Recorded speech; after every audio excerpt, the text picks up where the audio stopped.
Welcome back, you all, to Chapter 5, Observation and Documentation to Develop Curriculum.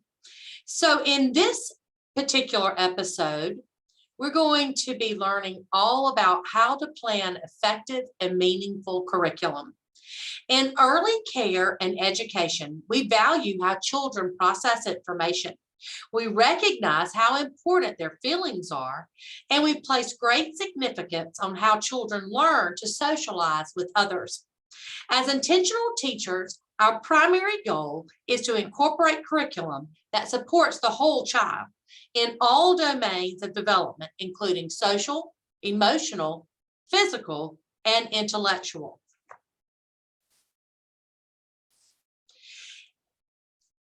In this video, we will focus on the following objectives. Number 1, explain the benefits of planning developmentally appropriate curriculum. Number 2, describe the teacher's role as it pertains to curriculum. And number 3, summarize the steps in the curriculum planning cycle. So what exactly is curriculum? I told you all in numerous other classes that curriculum is simply defined as what we teach and how we teach it. So it's an organized framework that delineates the content children are to learn, the processes through which children achieve identified curriculum goals, and what teachers do to help achieve these goals, and the context in which teaching and learning occur. In other words, curriculum helps teachers organize the day-to-day activities. It outlines the learning goals and outcomes that teachers need to assess. And lastly, curriculum provides teachers with the guidance and structure that they need to teach. From the moment a child is born, each interaction and experience affects their brain development and lays the foundation for future success. Research on brain development shows that early experiences are essential. If children are not interested in what they are learning, and if it is not meaningful or connected to their cultural practices, they will not create neural pathways in which to store new information. Well-planned curriculum provides opportunities for children to use, build, and master skills. With every engaging activity, children are encouraged to investigate key concepts in mathematics, science, and literacy, explore their creativity, establish relationships with their peers, and develop self-efficacy skills, or basically self-help skills. So what's the teacher's role? Teachers are researchers. We're observing children to decide how to extend their learning, both in the moment and by planning new play environments. Teachers play a pivotal role in setting up the environment, providing the learning experiences and guiding children so that they can construct concepts, develop new skill sets, and discover who they are. Additionally, teachers are active participants in a child's development as they watch, listen, and think about what each child needs to thrive.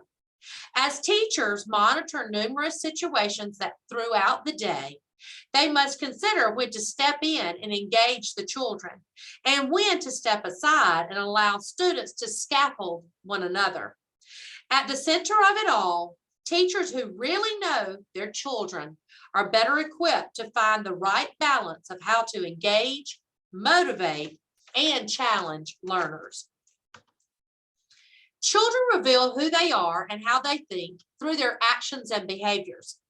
How they play with others, how they use materials, and even the types of activities they choose tells us a story.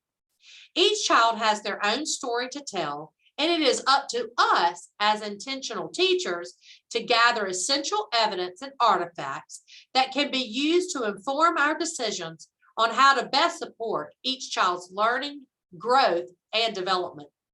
Curriculum should be thoughtfully planned, challenging, engaging, developmentally appropriate, culturally and linguistically responsive, comprehensive, and likely to promote positive outcomes for all young children.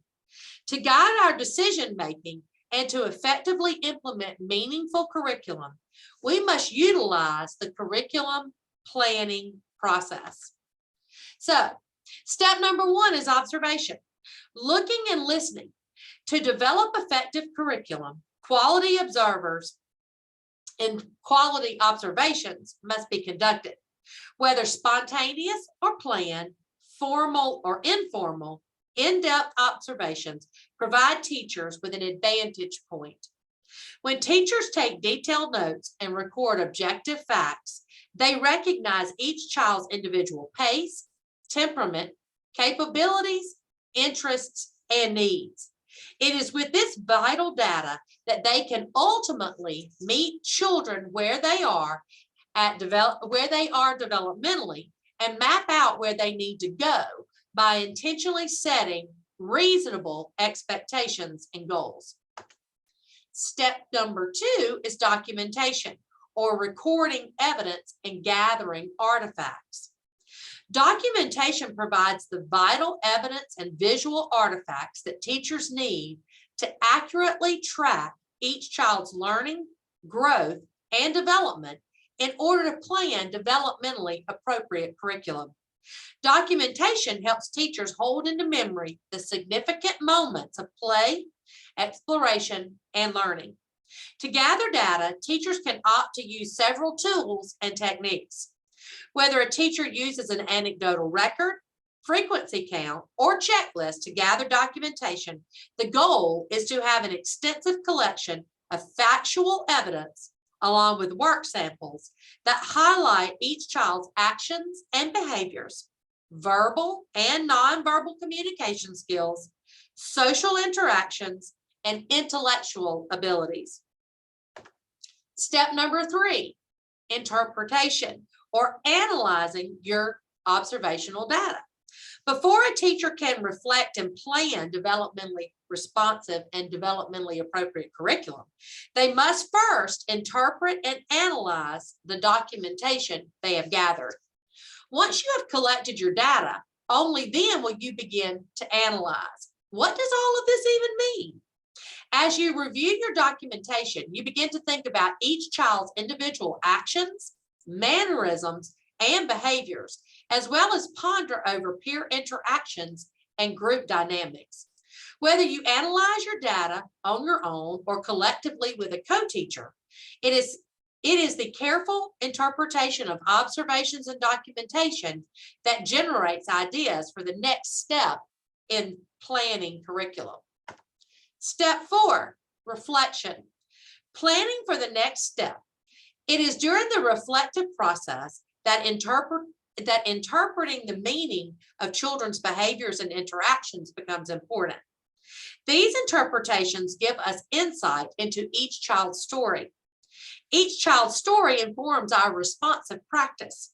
With this valuable insight, we can, number 1, adapt their environment, and 2, possibly modify the daily schedule or their routines. Make decisions about how to guide the children's learning based on what the child knows and can do, as well as what the child is ready to try. Step 5 of the curriculum planning process is implementation.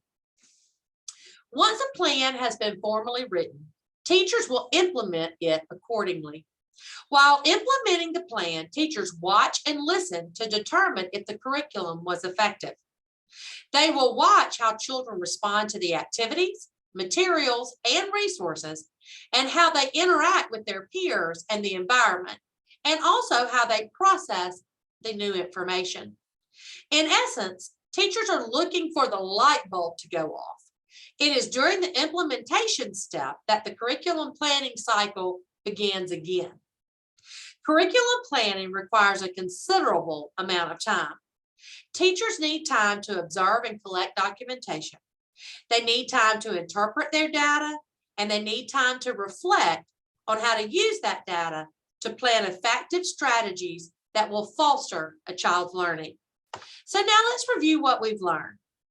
As intentional teachers, our primary goal is to incorporate curriculum that supports the whole child in all domains of development. Well-planned curriculum provides opportunities for children to use, build, and master skills. For some, curriculum can provide the framework for learning, And for others, it can be a variety of well-planned activities. And still for others, curriculum is a way to drive learning outcomes, goals, and objectives.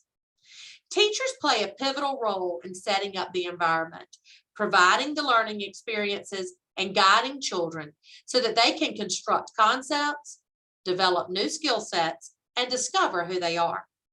To plan meaningful curriculum, teachers are encouraged to use the curriculum planning cycle. So that wraps us up for this chapter, and you can learn more about this topic by reviewing the resources that are posted in your Blackboard course.